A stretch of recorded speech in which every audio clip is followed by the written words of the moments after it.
ejercicios están subidas los videos respectivos. Vamos a hablar de disco de estado sólido.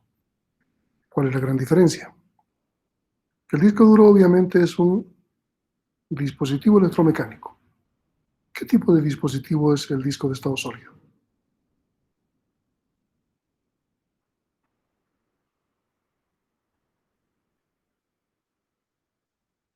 Vamos, ¿qué tipo de dispositivo sería?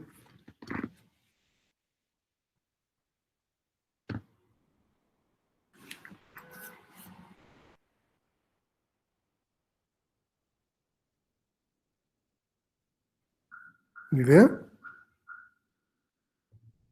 Bueno, un disco de estado sólido tiene el principio de los pendrives, de los flash drives, si quieren, que permiten almacenar la información en forma persistente y no es lo mismo que la RAM, que va a ser en forma volátil. Las memorias que hacen esto son las memorias llamadas NAND y son transistores de floating gate o puerta flotante.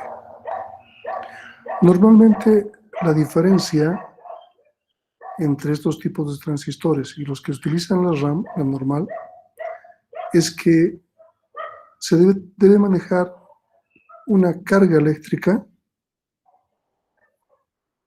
de tal manera que esa carga eléctrica pueda permanecer dentro de cada uno de los transistores.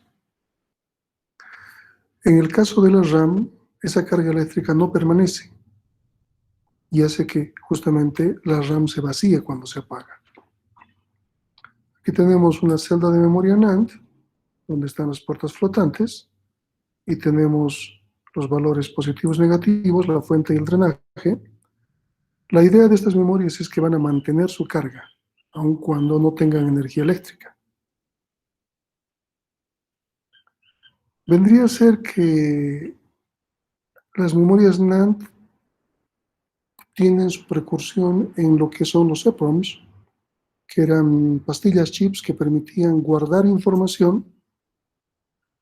Mucha de la información del BIOS, por ejemplo, está guardada en este tipo de memorias, para que la máquina, aun cuando no tenga energía, siempre esté guardando la configuración básica de la computadora, cuánto RAM tiene, la configuración del disco duro, etcétera, etcétera, etcétera. ¿Está bien? En estas memorias NAND, los electrones se almacenan en puertas flotantes, de tal forma que se lee 0 cuando está cargado y se lee 1 cuando está vacío. Parece incoherente, pero bueno, es la forma en que se ha diseñado este tipo de celdas. ¿Está bien? Las memorias NAND se organizan como matrices. Al igual que hemos trabajado con matrices en la memoria RAM y cada una de esas celditas se podían asignar o no, aquí también se manejan matrices y cada uno de esos grupos de elementos, matrices, se llaman bloques. Sus filas de esas matrices o de los bloques se llaman páginas. Los tamaños de las páginas normalmente están entre 2K y 16K y hay aproximadamente 256 páginas por bloque. Entonces, los tamaños de los bloques pueden variar de 256K a los 4 megas. Ya que el disco de estado sólido no tiene partes móviles, partes electromecánicas, las velocidades que alcanza un disco de estado sólido son inalcanzables por los discos duros. Y las velocidades de las memorias de estado sólido alcanzan una jerarquía como las memorias RAM. Entonces estamos a un buen nivel si ustedes recuerdan esa jerarquía que hemos visto de memoria. Existen diferentes tipos de disco de estado sólido. La primera, una de las primeras que se ha creado, es la estructura Single Level Cell, que vendría a ser celda de nivel simple, donde se va a almacenar un bit de información en cada celda de memoria NAND. Entonces va a utilizar una celda para almacenar un bit. Es por eso que los discos de estado sólido iniciales eran muy pequeños. No eran muy grandes y eran caros. Ya ahora los discos de estado sólido están reduciendo en precio y agrandando el tamaño, porque se ha buscado otras alternativas. Entonces, si queremos 1 GB de memoria, por ejemplo, 1 GB, necesitaríamos 10.000 millones de celdas NAND. Y esto, tecnológicamente hablando, ocuparía un gran disco. Tenemos otra tecnología llamada MLC, donde podemos almacenar 2 bits por cada celda. Obviamente, estamos duplicando la capacidad de las celdas anteriores y estamos reduciendo a la mitad lo que vendría a ser, tecnológicamente hablando, el tamaño de los discos. La última tecnología se llama TLC, celda de nivel triple, y obviamente podemos almacenar 3 bits por celda.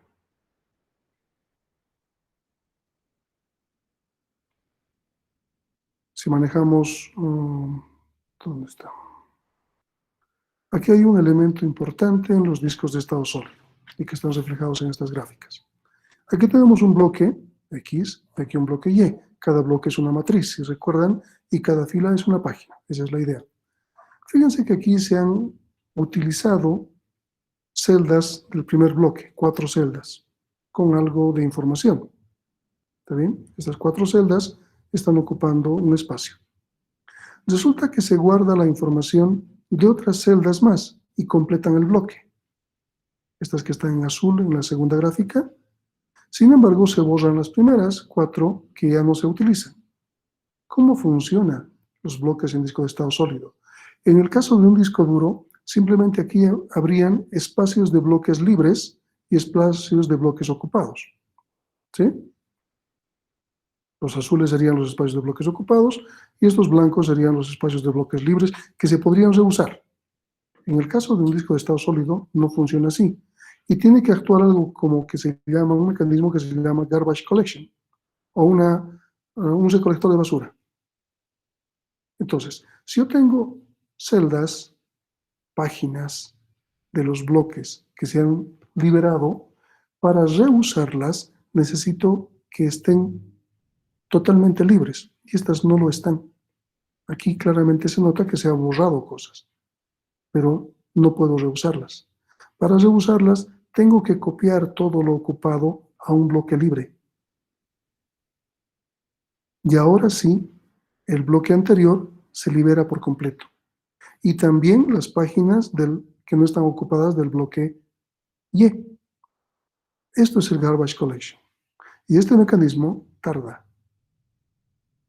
Entonces, esta es una gran desventaja de la forma en la que se está operando con discos de estado sólido. Se llama trim como una forma de acortar los espacios no ocupados. ¿Está claro? Entonces, en esta gráfica se muestran los 3 estados donde el bloque X no se puede reusar a menos que se copie todas las páginas ocupadas o las celdas ocupadas a otro bloque y se libere automáticamente todo el bloque. Esa es la única forma. Luego tenemos los controladores. Hemos hablado de los controladores de disco duro y hemos visto que existían de acuerdo a la tecnología IDE, ATA, SATA, SCSI, etcétera, etcétera. Aquí los controladores tienen que ver con las memorias, DDR2, DDR3, etcétera, etcétera. Y los últimos formatos, en el caso de SATA 2, puede manejar hasta 300 megabytes por segundo. Estamos hablando de que el controlador del disco de estado sólido va a ser similar al controlador del disco duro y únicamente internamente se va a manejar como memorias ya conocidas. Pero el SATA 3 que transmite a 300 megabytes por segundo no es el SATA 2 que transmite a 300 megabytes por segundo no es lo último. Tenemos el SATA 3 que transmite hasta 600 megabytes por segundo.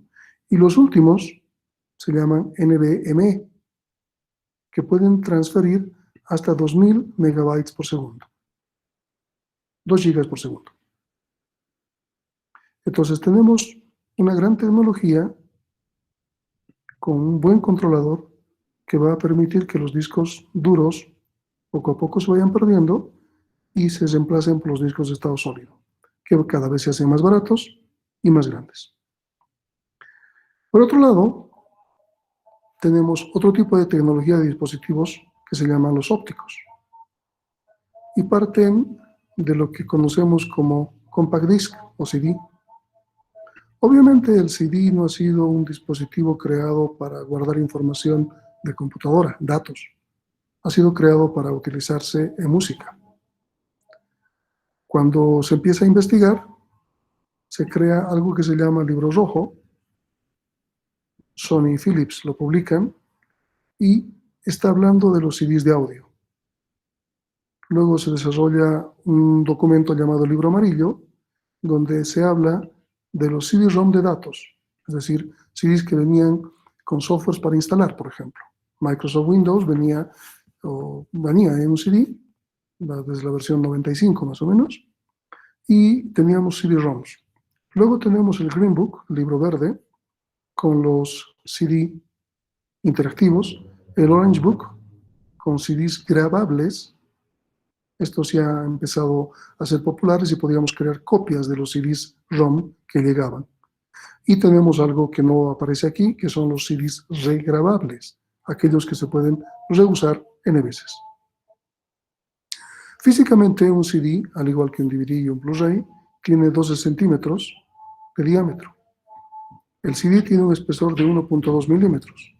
Hay un agujero al centro que tiene un diámetro de 15 milímetros. ¿Cómo funciona? El CD tiene ciertas capas plásticas, si quieren, pero al medio tiene una capa metálica. Esta capa metálica es algo parecido a lo que podríamos hacer por analogía un tarro de leche, ese aluminio que aparece en el tarro cuando destapamos, ese aluminio que si uno marca con la uña o con cualquier elemento va a ir marcándose y no se pierde. Entonces, esta capa metálica es un aluminio, pero un aluminio mucho más delgado que la tapa de la lata, que va a ser perforado de alguna manera. Pero como se utiliza una luz láser para hacer esa perforación, se dice que el CD va a ser quemado. Entonces, cuando en lenguaje coloquial se dice voy a quemar un CD, es literal. Estamos creando huecos a través del calor que produce un rayo láser. Es así que cuando se quema un CD, se copia un CD, se graba un CD y el CD se extrae luego de esto, el CD está muy caliente porque ha sido sometido a temperaturas que están generando agujeros. Aquí tenemos los componentes del CD, que tiene 12 centímetros. Tenemos un elemento, bueno, primero tenemos el agujero que va a colocarse sobre el rotor o un eje que va a permitir que el disco gire en cierta dirección y a ciertas velocidades. Internamente tenemos algo que se llama lead-in y afuera del disco lead-out, que implica que el disco se va a empezar a quemar de la parte interna y va a terminar en la parte externa. Si ustedes conocen los discos de vinilo, esto funcionaba al revés. Se empezaba a escuchar la música de la parte externa y terminábamos en la parte interna. Y era una especie de espirales, una espiral grande para los surcos del disco de vinilo. El principio es el mismo, también aquí se crean espirales. Estas espirales. En el disco duro son pistas que son círculos concéntricos que generan después cilindros entre los diferentes platos. Aquí no hay círculos concéntricos. Es una espiral grande que empieza en la parte interna y termina en la parte externa. El lead-in y el lead-out nos permiten mostrar en qué lugar empieza y en qué lugar termina la información. Tenemos una tabla de contenidos como un índice y luego todos los datos. Inicialmente la tecnología no permitía llegar hasta los extremos del lead-out. Es por eso que los primeros CDs tienen un tamaño menor. ¿Alguien sabe qué tamaño es el tamaño de los primeros CDs? ¿Cuánta de capacidad manejaba? ¿Alguna idea?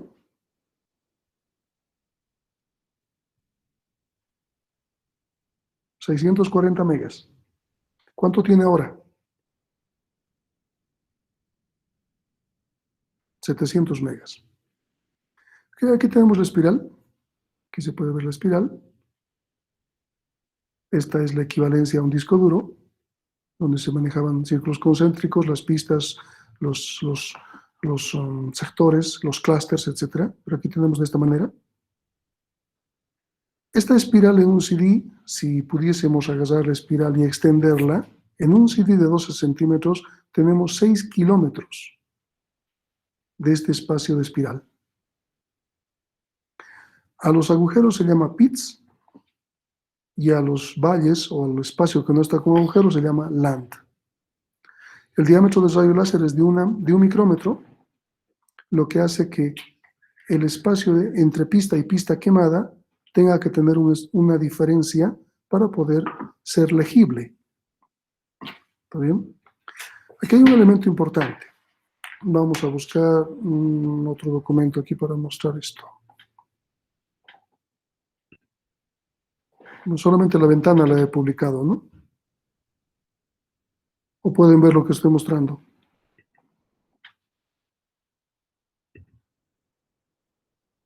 Vamos, si han dormido, respondan. No Solo se ve el documento, Inc. Ok, está bien. Entonces voy a publicar todo.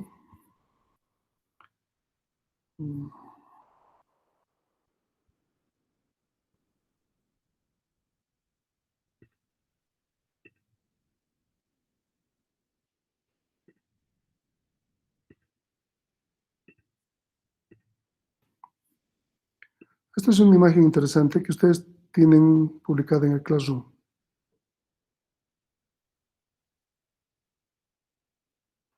Aquí nos muestra diferentes dispositivos de almacenamiento que ha pasado que tecnológicamente han pasado en el tiempo. Tenemos los discos duros. El primer disco duro, los discos duros ya de una generación de PCs, era de 5,25, eran grandes.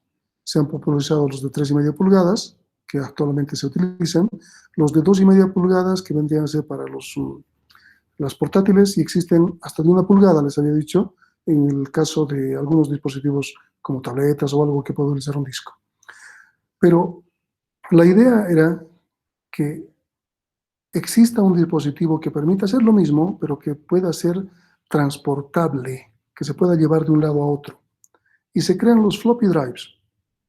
Los primeros floppy drives igual tienen un tamaño grande, aunque aquí aparece como 8 pulgadas, ese no lo he conocido. El de 5,25 sí lo he conocido, es bastante grande. Luego el de 3,5, el más popular. Y lo máximo que almacenaba era 1.44 megas, muy poquito. Imagínense qué cosa guardan en 1.44 megas. El pendrive más pequeño que deben tener, no sé, debe tener, ¿cuánto? ¿1 giga? ¿2 gigas? ¿3 gigas? ¿32 gigas? Entonces, en 1.44, ¿qué pueden guardar? Sin embargo, los disquetes han sido durante mucho tiempo la única forma de transportar la información y eran muy seguros. Si bien tenían una superficie a nivel, los discos duros tienen un plato metálico, ¿se acuerdan? Y estos floppy drives tenían un plato, o sea, una superficie que era magnetizable, pero era plástica. Y al principio era parecido. Aquí no tenía motor. Entonces se colocaba un lector de floppy drive y ahí se incorporaba el motor que hacía girar y los cabezales llegaban. Mientras que el disco duro tenía todo incorporado. Entonces se empiezan a pensar distintas formas de guardar información, mayor cantidad de información. Se crean el I-Omega zip, como aparece aquí. El I-Omega zip eran como unos disquetes que almacenaban 10 megas. Y luego se crean los Jazz Drives, que no aparecen aquí, que almacenaba como 100 megas. Durante un tiempo han intentado hacer la lucha como respuesta a tener dispositivos de portabilidad de información de mayor capacidad. Sin embargo, han muerto tecnológicamente cuando han aparecido otros dispositivos llamados CDs. Los discos ópticos han eliminado los floppy drives en su época y los I-Omega o los Jazz Drives. Y estos CDs, que originalmente venían de 20 centímetros y luego se han estandarizado en 12 centímetros, han permitido manejar en un dispositivo más pequeño, no sé si más pequeño en el sentido de tamaño, porque los floppy drives han debido tener como 8 centímetros, 7 centímetros máximo. Entonces 12 centímetros era más grande, pero permitía almacenar más, 640 megas inicialmente y luego 700 megas. Fíjense que aquí la lectura está en forma de espiral. Aquí se pueden ver las pistas concéntricas, círculos concéntricos alrededor del eje. Luego se crean los mini CDs, más pequeñitos todavía. Cuando aparecen los DVDs, aparecen los mini DVDs, igual, o los mini Blu-rays. No son muy comunes, estos pequeños, se utilizan más de 12 centímetros. Pero fíjense la analogía. Aquí al lado están los discos de vinilo. Y los discos de vinilo venían de 7 pulgadas y de 10 pulgadas, y luego los de long play, que les llamaban 12 pulgadas.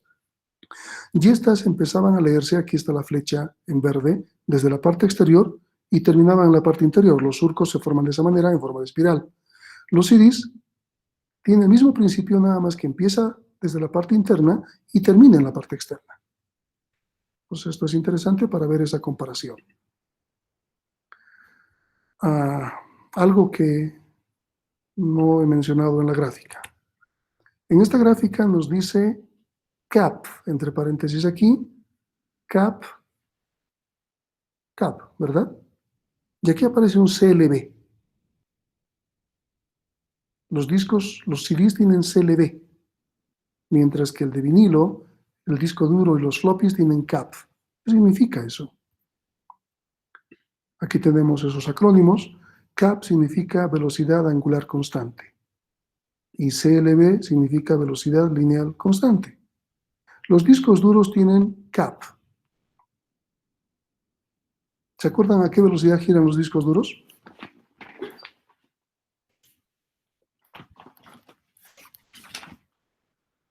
Vamos, he repetido 9 veces. Díganme a qué velocidad gira un disco duro. 5000 revoluciones por minuto. No. De 7000 a 15000 revoluciones por segundo. Ok, 7200 son las más comunes. Hay 10.000 y un poco más, los discos más actuales. ¿A cuánto gira un disco de vinilo? ¿Alguien sabe?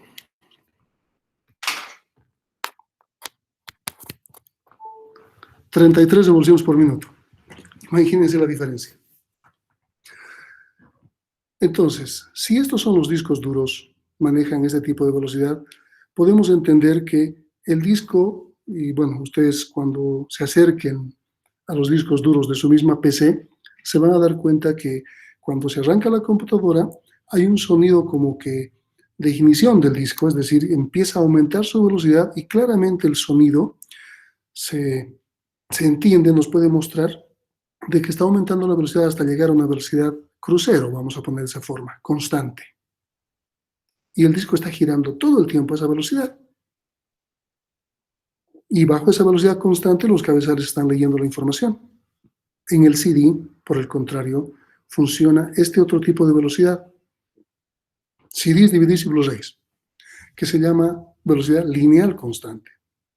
Cuando ustedes están leyendo algo en el CD o quemando algo, se van a dar cuenta que cambia de velocidad. Parece un vehículo con caja mecánica. Empieza a cambiar de velocidad como si el CD se frenara, volviese a arrancar, un ruido diferente. Préstenle atención la siguiente vez que lean un CD, un DVD o un Blu-ray. Estos utilizan velocidad lineal constante y no son lo mismo que los discos duros. ¿Qué implica eso? Que las velocidades se van ajustando a lo que está leyendo el cabezal. Y en este caso el cabezal es un lector óptico. Entonces el CD, DVD y Blu-ray, CLB. Discos duros, CAP. ¿Ok? ¿Qué más? ¿Qué más? ¿Qué más? ¿Cómo se almacenan los bits? ¿Cómo se entiende un bit dentro del CD, DVD o Blu-ray? ¿Alguna idea? Habíamos dicho que se quema a través del lector óptico, se está quemando la superficie metálica del disco. Se están creando agujeros llamados pits. Y lo que no se quema se llama land. Entonces, ¿cómo podemos entender cómo se forman los ceros y los unos? Porque obviamente un CD ya es digital. Un disco duro es analógico. Son partículas magnéticas que están ubicadas de distinta forma en cada pista y que el cabezal va interpretándolas. El controlador hace que se vuelvan digital con ceros y con unos, pero no se guardan con ceros y con unos. Sin embargo, los CDs son digitales. ¿Cómo se guardan?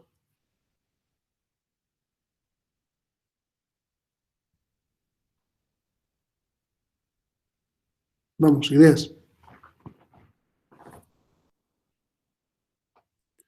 ¿Qué serán los agujeros? ¿Unos o ceros? ¿Unos? Entonces los valles o los lands serían ceros. ¿Sí? ¿Están todos de acuerdo? Sí. No. Fíjense que aquí estamos viendo el corte. Este es un agujero, este es un valle, agujero, valle. Entonces lo que está en oscuro es agujero. Los agujeros representan ceros según esto, pero también los ceros están representados por los valles. Fíjense. ¿Qué está representado por el 1? Tanto land como pit es 0. ¿Pero qué representa un 1?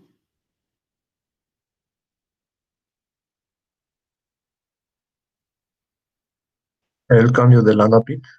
El cambio entre valle, entre land y pit o entre pit y land. Aquí sería land a pit, 1. Pit, que es agujero, a land, 1. De esa forma se entiende. Y vamos a explicar por qué. Porque la idea es que el lector óptico tiene que leer estos agujeros, tiene que entender, va a mandar luz, si quieren, que va a pasar a través del CD. Si logra pasar, significa que hay un agujero. Y en el rebote va a tardar mucho más para ser leído. Pero si no logra pasar, significa que es un valle. Pero solamente está entendiendo ceros ahí. ¿Cómo entiende uno cuando hay un cambio entre la distancia recorrida o el tiempo recorrido entre que es lanzada la luz y es rebotada con esta diferencia? La pregunta va, ¿cómo represento dos unos seguidos? Porque aquí claramente puedo representar ceros seguidos. Pero ¿cómo represento dos unos continuos?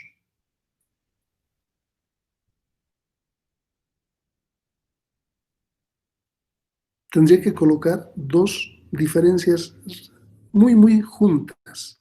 Una que vaya de land a pit y de pit a land sin que se note. Porque si se nota sería un cero de por medio. Tecnológicamente no se puede hacer.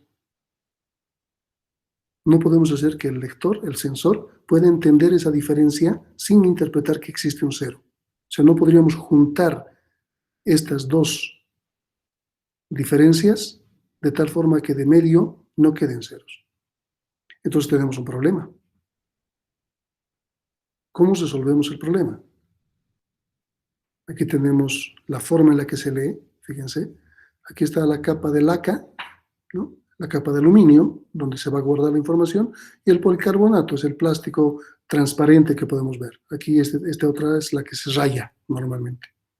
Aquí tenemos todos los ceros, los unos respectivos, el láser que va a proyectar una luz, en este caso roja, los CDs trabajan con luz roja, y en el rebote el sensor va a interpretar que es un valle o puede entender que es un pit, y va a entender la diferencia cuando haya este caso. Fíjense este caso. Entonces ahí hay un 1, claramente. Pero ¿cómo representamos dos unos? No se puede por la tecnología, como les decía, entonces se busca un tipo de codificación llamada 8 to 14 modulation. Significa que 8 bits se van a utilizar con 14 bits en realidad. Aquí tenemos unos ejemplos.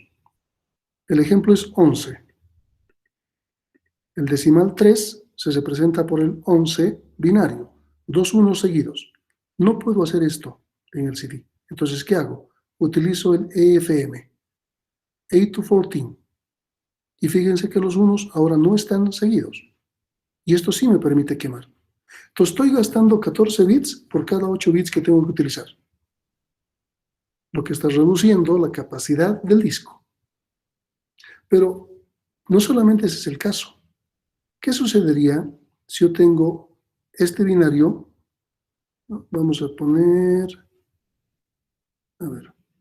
vamos a suponer que existe un código donde empieza con un 1 y termina con un 1, porque obviamente tenemos que representar todos los códigos, ¿verdad? Un código que empieza con un 1 y termina con 1, 14 bits. Y necesito dos veces el mismo código. Otra vez estaría juntando dos unos, lo que no se puede hacer. Entonces, para evitar eso, en la práctica se utiliza 16 bits por cada byte. Más del doble. Puede ser incoherente tecnológicamente hablando, es la única forma de representarlo. Entonces, si lográsemos que la tecnología lea esas diferencias y podamos manejar 2 unos seguidos, estaríamos multiplicando por 2 cualquier capacidad que tengamos en disco, CD, DVD o Blu-ray. Pero aún no se puede. Entonces estamos utilizando 16 bits por cada byte que manejamos. ¿Está bien? ¿Qué otro elemento es importante aquí? Esto es lo que les decía. 640 inicialmente, 700 luego.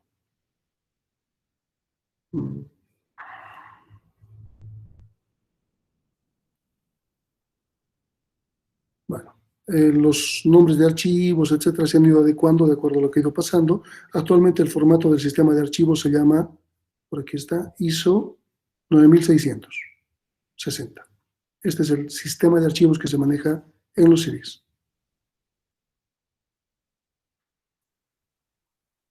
¿Qué pasa con los DVDs?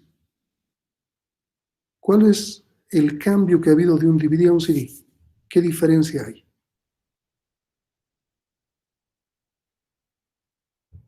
El espacio. ¿Cuánto almacena un DVD?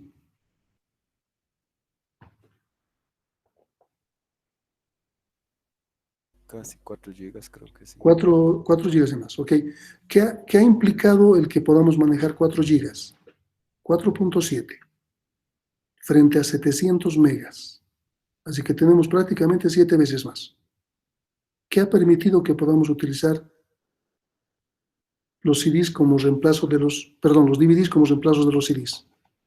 El tamaño es el mismo, seguimos manejando un elemento de 12 centímetros con un agujero de 1.5.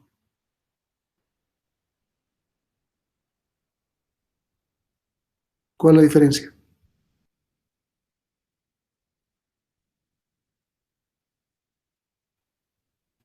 Que ahora podemos guardar más pistas. Es decir, la espiral es mucho mayor, porque el lector la tecnología ha hecho que el lector ahora pueda capturar un elemento más pequeño que el anterior. Podemos manejar otro concepto adicional con los DVDs. El CD, cuando ha empezado a manejar video, se llamaba VCD, o sea, CD de video, si quieren, o video compact disc. Y algunas películas venían como VCD, pero la compresión que utilizaba era MPEG-1. Era pésima si es que vemos ahora.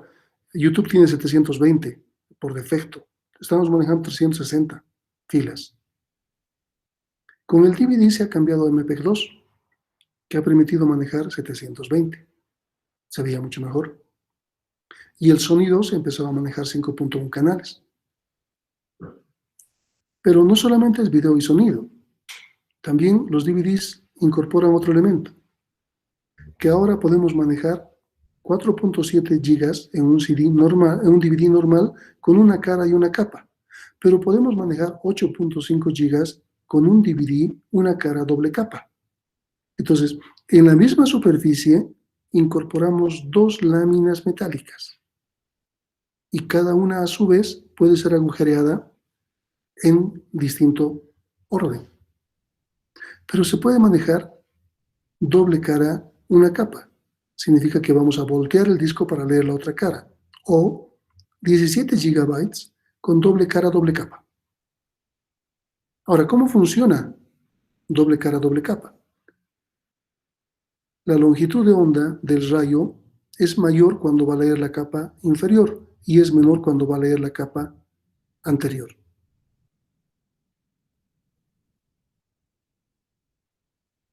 $17 gigabytes. Bueno, los que han llegado a Bolivia son máximo estos, de 8, y le llaman dobles. Los DVDs igual han existido de audio y de video, se maneja un mejor sonido, se ha cambiado el clásico esquema de video de 4.3 a 16.9, panorámico si quieren. El sistema de sonido es 5.1, 5 canales de sonido más un canal de woofer bajo, y eso permite que se maneje un mejor sonido, más inmersivo. Las capacidades de formato simple tiene 2 horas de video, de película, y 4.38 reales de copia. En las dobles 4 horas. En la última tenemos más de 8 horas de película, si ponemos puro video.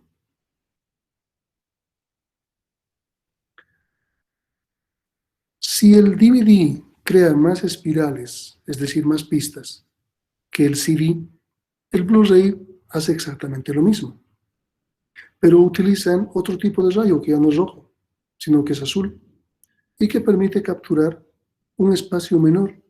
Por lo tanto, como puede capturar un espacio menor, permite crear más espiral, mayor espiral, que el DVD. ¿De qué tamaño o cuál es la capacidad de un Blu-ray?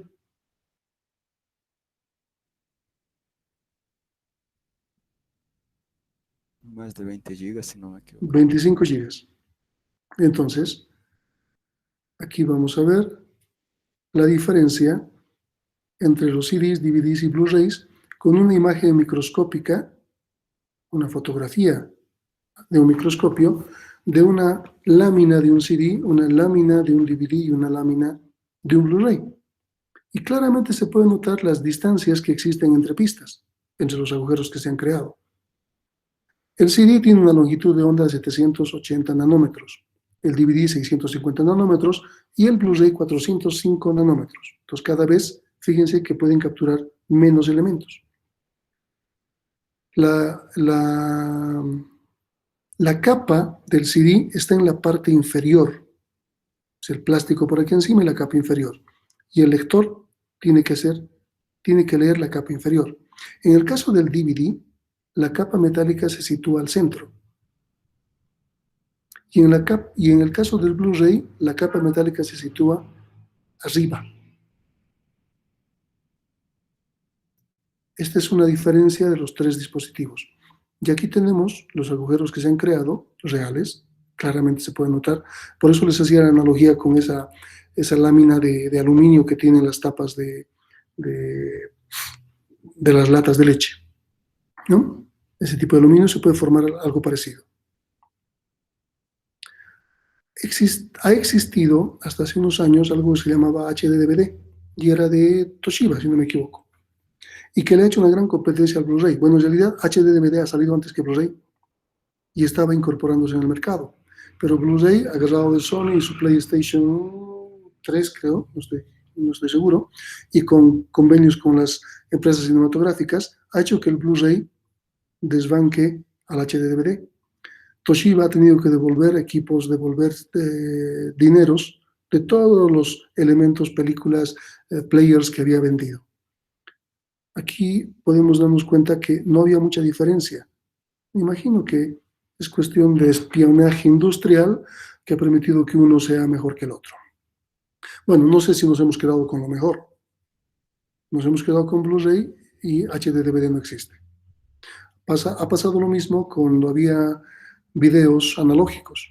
Teníamos el Betamax, que tenía una cinta más pequeña, y el VHS se ha impuesto y ha hecho que desaparezca Betamax. Sin embargo, hasta la cinta de VHS es más grande que la de Betamax. Entonces, no sé si nos quedamos con lo mejor, pero nos quedamos con lo que las empresas quieren que nos quedemos. Aquí tenemos la longitud de onda del CD, del DVD, del Blu-ray, del DVD HD y el Blu-ray. Si se fijan entre estos dos, hay muy poca diferencia. Aquí otra vez vemos la superficie metálica. El disco está volcado ahora, está al centro, y aquí en la parte superior. El de Toshiba era una mejora del DVD, por eso le llaman HD-DVD. Hay una diferencia entre pistas. O sea, podemos ver la distancia entre pistas. Aquí es 1.6 micrómetros. Aquí está como 1.1 micrómetros. Aquí 620 nanómetros y aquí 480 nanómetros. ¿Qué implica? Que aquí podemos meter más pistas. Y si inventan un nuevo dispositivo que reemplace al Blu-ray, deberían incorporar, no importa la luz de qué color sea, pero deberían incorporar más pistas. Y eso va a hacer que se pueda almacenar más información. Esto es entendible. La pregunta es simple. Aquí está lo que se llama fingerprint. Lo que el láser proyecta, la parte oscura es la de lectura, pero esta otra es el reflejo. Entonces se tiene que evitar que la otra pista entre hasta en el reflejo. Por eso que se agarra de esa forma. Y se pasa de 700 megas a 4.7 gigas y luego a 25 gigas. Entonces esta superficie que se quema es read-only. Es decir, quemamos algo y no podemos volver a usarlo. Si vemos, a ver, si vemos el elemento de la espiral, voy a ir a la espiral.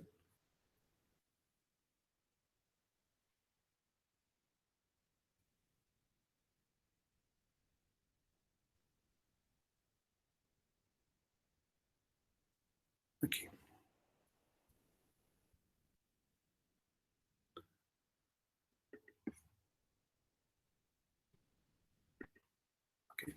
Esta es la espiral. Entonces, el primer archivo que se ha copiado está aquí. Y vamos a suponer que llega hasta aquí. El segundo archivo que se ha copiado, que se ha quemado, se coloca en forma contigua. Si ustedes recuerdan, les había dicho que era este sistema de guardado de archivos, que es muy útil para recuperar los archivos porque es bastante veloz. El tercer archivo se guarda en forma contigua. El cuarto archivo, sucesivamente vamos quemando el DVD. ¿Sí? Esa es la idea. Nos hemos dado cuenta que cuando quemamos un CD, un DVD, un Blu-ray y no ha ocupado todo el espacio, solamente se va a ver de forma diferente el disco de frente. Si lo ponen, la parte central un poco más oscura. ¿Qué pasa si yo borro el primer archivo? Puedo crear sesiones en un DVD, en un CD y un DVD. Borro el primer archivo. Y aquí puedo ir creando más archivos. La pregunta, ¿puedo volver a utilizar el primer espacio? Este es otro. Sigo quemando. Este es otro archivo. ¿Puedo utilizar este primer espacio?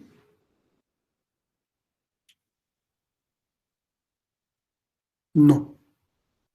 Porque aunque yo borre el contenido, lo único que estoy borrando, si ustedes recuerdan, se llamaba TOC, tabla de contenidos. Estoy borrando la entrada a la tabla de contenidos de mi archivo. El archivo sigue ahí. Yo no puedo usar su espacio, porque en la práctica son agujeros ya hechos. No puedo aplanarlos y volver a usarlos. No es una superficie que pueda hacer eso. Entonces los CDs, DVDs y Blu-rays son read o de una sola lectura, si quieren, o de un solo grabado. Solo puedo quemar una vez. ¿Qué pasa con los discos regrabables? ¿Cómo funcionarán los discos regrabables? ¿Alguna idea?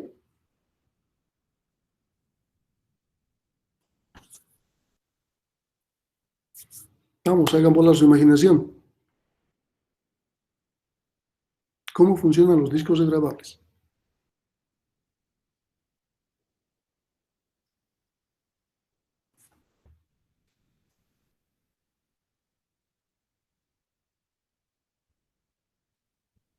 En vez de utilizar una lámina de aluminio, una lámina metálica que puede quemarse, se utiliza un metal que puede ser fundido a cierta temperatura.